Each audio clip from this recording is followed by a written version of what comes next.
The twin sons of KL9 were dipping behind the purple trees when Maya finally pushed open the hatch of her little habitat pod and let the cool evening air kiss her sweaty face. She had spent the whole day crawling through mossy logs and scanning glowing fungi, and her feet were screaming inside those thick thermal socks. The colony's laundry drone had been blinking red for 3 days, some software glitch nobody could fix until the supply ship came next month. So Maya did what any tired scientist would do. She peeled off the damp socks, shook them out, and clipped them to a low branch right outside her door, where the breeze could dry them before night froze everything solid. She stretched, rolled her ankles, and padded barefoot onto the observation deck to watch the sky turn lavender. That was her mistake. High above, hidden in the twisty branches, 3 little Veery cubs had been spying on the strange two-legged creature all week. To them, Maya's bright red socks looked exactly like flame fruit, those shiny, sweet pods that hung high in the tallest trees and made their mothers scold them whenever they tried to climb for one. The biggest cub, Kiri, twitched her fluffy tail and decided today was the day. She dropped from the branch like a silent snowball, landed on 6 springy legs, and snapped one sock right off the clip with her tiny front teeth. The stretchy fabric flopped over her snout like a funny red mask. Her brother Tallow saw the prize and squeaked with jealousy. He launched himself down, grabbed the toe of the second sock, and yanked. The clip popped open. The sock flew free.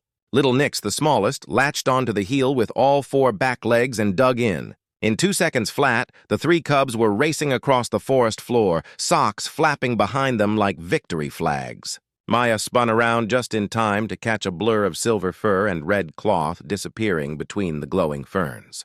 For half a heartbeat, she stood there, mouth open, watching her only pair of socks vanish into the dusk. Then the laugh bubbled up, short, surprised, and a little crazy. Alien cubs stealing laundry? That was new. She slapped a hand over her mouth, but the giggle kept coming. The forest echoed with tiny, triumphant chirps. Maya looked down at her bare toes already turning pink from the cold and felt the laughter die. Frostbite on KL9 didn't care how funny the thieves were. Night dropped fast here, and without those socks, she'd be limping back to the pod with ice burns by morning. She grabbed her scanner, slipped on her boots without socks. Ouch! And jogged after the trail of broken twigs and paw prints. Somewhere ahead, 3 furry bandits were playing the best game of their lives, and Maya's feet were the prize they didn't know they'd stolen. Maya's wrist scanner pulsed soft green, painting the dark forest in little ghost dots of heat. She moved quiet, boots crunching only when she had to, following the trail the cubs left behind, snapped twigs, crushed glow moss, and the occasional red thread caught on a thorn. The air smelled like wet pine and something sweet, almost like cinnamon. Every few steps she muttered to herself, "Come on, you little sock bandits, give me a sign."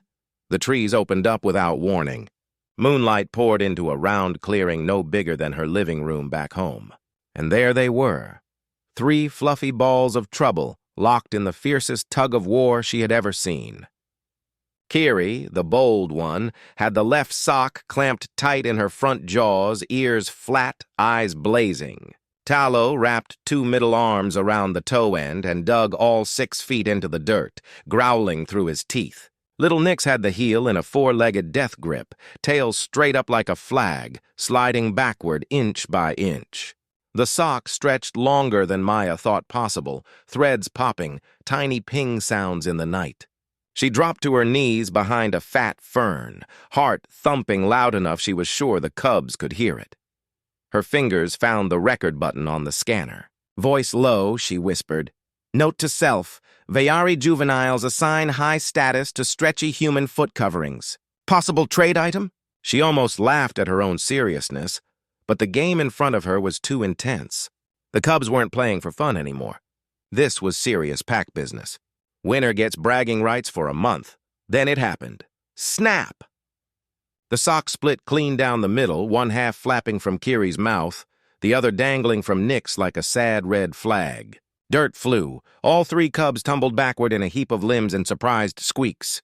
For a second, the clearing went dead quiet, just the soft rustle of leaves and Maya's own breathing.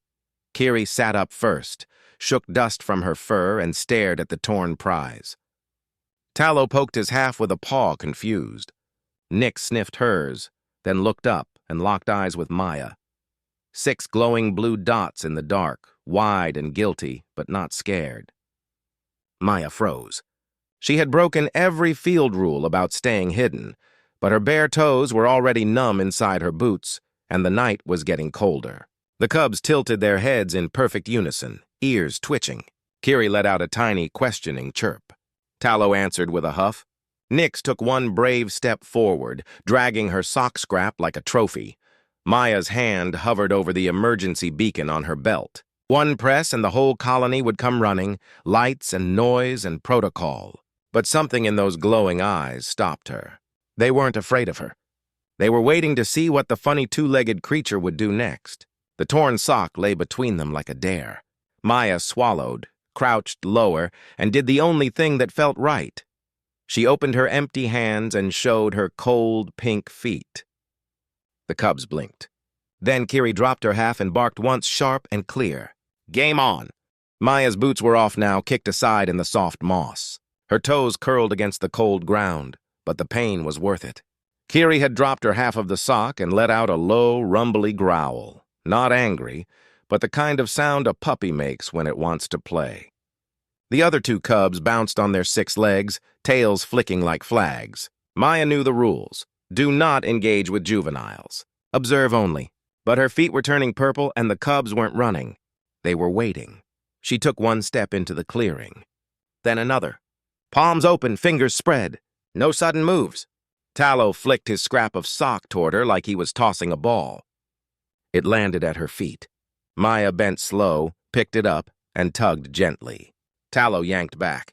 Nick saw the game and leaped in, wrapping one long arm around Maya's ankle and pulling with all her might. Kiri barked once and grabbed the other end. In seconds, Maya was in the middle of a 3-way tug-of-war, laughing so hard her eyes watered.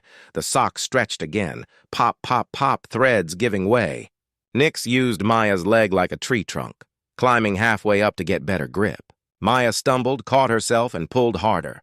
The cubs chirped and squeaked, rolling over each other, tails smacking the dirt. For a minute, the forest was nothing but giggles and growls and the soft thump-thump of 6-legged bodies hitting the ground. Maya's hands were raw, her breath puffing white in the cold, but she didn't care. She was warm inside. Then the air changed. A shadow fell across the clearing. The cubs froze mid-tug. Maya looked up and up. The matriarch stood at the edge of the trees, silver fur glowing under the moonlight, scars crisscrossing her chest like old lightning. She was twice the size of the cubs, muscles moving under fur like ropes. Her eyes, bright gold, locked on Maya. The human's heart slammed against her ribs. She let go of the sock. It flopped to the ground. The matriarch stepped forward. 1 step. 2. Her nose twitched, sniffing the air, then the torn fabric, then Maya's bare, muddy feet. The cubs shrank behind their mother, ears flat. Maya bowed low, the way she'd practiced in training vids. Hands open, head down. Don't look in the eyes. Don't speak first. But her voice came out anyway, small and shaky. I'm sorry. They took my socks. I just wanted them back. The matriarch sniffed again, long, slow. Then she nudged Kiri with her snout. The cub dropped her head.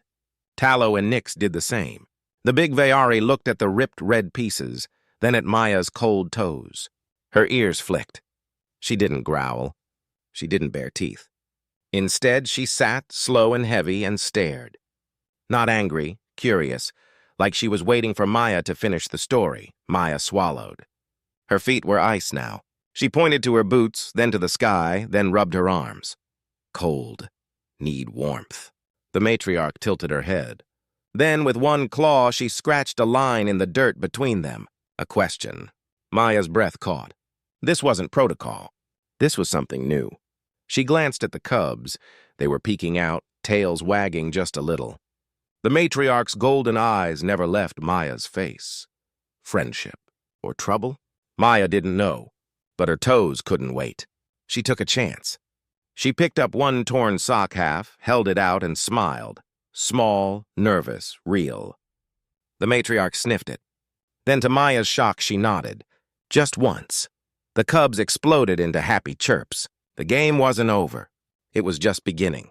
Maya stayed low, knees in the dirt, heart still racing from the matriarch's stare. The big Vayari, Vera, Maya's translator whispered, didn't growl. She didn't bare teeth. She just sniffed. First Maya's muddy toes, then the torn red sock scraps, then back to the toes. A deep rumble rolled out of her chest, low and warm. Maya's wrist translator blinked. Soft paw wears weak skin. Maya almost laughed. Soft paw. That was her now. Vera nudged the cubs with her snout. Kiri, Talo, and Nix dropped their prizes like they'd been caught stealing cookies. They sat in a neat row, tails curled, eyes wide. Maya's fingers shook as she pulled out her data pad. She swiped fast, pictures of human feet in snow, toes turning blue, earth winters with ice on windows. She held it up. Vera leaned in, golden eyes flicking over the images. Her ears twitched. She got it. Then Vera did something Maya never expected. She reached into a pouch woven from glowing vines on her side and pulled out 2 shimmering wraps, silver, soft, like liquid metal. She dropped them at Maya's feet. The fabric pulsed, warm to the touch. Maya picked one up. It stretched, then shrank, molding perfect around her foot like a second skin. Warm, instantly warm. She slipped the other on. Her toes sighed in relief. Maya's eyes stung. A gift. From an alien mom to a freezing human. She dug into her pack, hands clumsy with cold and wonder, and pulled out the bright yellow scarf she used for field markers. She held it out. The cub's ears shot up. Kiri pounced first, jaws snapping the end. Talo grabbed the middle. Nix latched onto the fringe. In seconds, the scarf was stretched tight, cubs rolling and tugging, chirps filling the air. Vera watched, head tilted, a low rumble in her throat that sounded like a chuckle. Maya laughed too, the sound bouncing off the trees. The cubs were back in their game, scarf flapping like a flag. Vera stepped closer. Maya held her breath. The matriarch lifted one massive paw and pressed a claw to Maya's wrist scanner. A soft beep. Coordinates flashed on the screen, deep in the forest, hidden. Vera's voice rumbled again, translator clear. Come, teach cubs your games. Bring more soft things. Maya stared at the numbers. A nursery, a secret one. She looked up. Vera's eyes were steady, not a command, but an invitation. The cubs paused mid-tug, scarf dangling, waiting for her answer. Maya's feet were warm now, wrapped in alien tech. Her heart was warmer. She nodded. I'll bring more, she said, voice steady. Socks, scarves, mittens, whatever you want. Vera dipped her head, a slow, regal nod. The cubs squealed and yanked the scarf again, tumbling over each other. Maya stood, new wraps glowing faintly on her feet, and followed Vera's tail as it vanished into the trees. The forest felt different now, not wild, but waiting. She had a job. Coach Softpaw, reporting for duty. Weeks slipped by like warm rain. The colony's laundry drone still sat dead in the corner of Maya's pod, blinking its sad red light, but she didn't even glance at it anymore. Every evening, when the twin suns painted the sky orange and pink, Maya grabbed her canvas bag, stuffed with socks, scarves, mittens, anything soft and stretchy she could find, and walked the hidden path to the Vayari nursery. The cubs heard her coming before she saw them. Chirps bounced through the trees like bells. Soft paw! Soft paw! The nursery was a wide hollow under glowing vines, full of cubs of all sizes. Kiri, Talo, and Nix had grown a little, tails thicker, but still the ringleaders. They had turned Maya's gifts into the greatest game in the forest, Galactic Tug-of-War League. Rules were scratched deep into tree bark, lines for teams, circles for winners, little claw marks for points. Maya became the coach. She taught them how to wrap a scarf around a paw for better grip, how to dig heels in without slipping, how to fake a pull and then yank when the other side let go. The cubs taught her back, how a flick of the ear meant ready, how a tail twitch said now pull hard. One night, the matriarch, Vera, watched from the shadows. Maya was mid-lesson, kneeling in the moss, showing Nix how to use 2 arms instead of 4. Vera stepped forward and dropped something at Maya's feet. A full suit, silver, soft, woven from the same smart fiber as the foot wraps. It shimmered, then flowed over Maya's body like water, fitting perfect, warm, light, tough. No more cold toes, no more torn socks. Maya ran her hands over it, mouth open. Vera rumbled, translator quiet. Soft paw stays warm. Play longer. Maya laughed until tears came. She bowed deep. The cubs cheered, piling on her in a fluffy, six-limbed hug. Months later, the colony ship finally roared in, engines shaking the trees. Technicians fixed the laundry drone in an hour. Maya stood in the clearing, new suit glowing soft, watching cubs battle over a bright pink mitten. She opened her data pad and typed fast, "Interspecies diplomacy via laundry, a case study." She attached photos, cubs mid-tug, rules on bark, her old red socks now patched with silver Veyari thread, stretched high between two trees like a victory banner. The ship crew wanted to meet the sock coach. Maya just smiled and pointed to the forest. "They're busy," she said. "League finals tonight." She kicked off her boots, didn't need them anymore, and walked barefoot into the moss. The ground was cool, but her feet stayed warm. The cubs saw her and dropped their game. "Soft paw again!" they shouted, voices high and happy. Maya grabbed one end of the red sock banner, dug her toes in, and pulled. The forest filled with laughter, chirps, and the soft thump-thump of paws on dirt. The socks were torn, patched, stretched, and loved, just like the friendship. And every night, under glowing vines and twin moons, the game went on.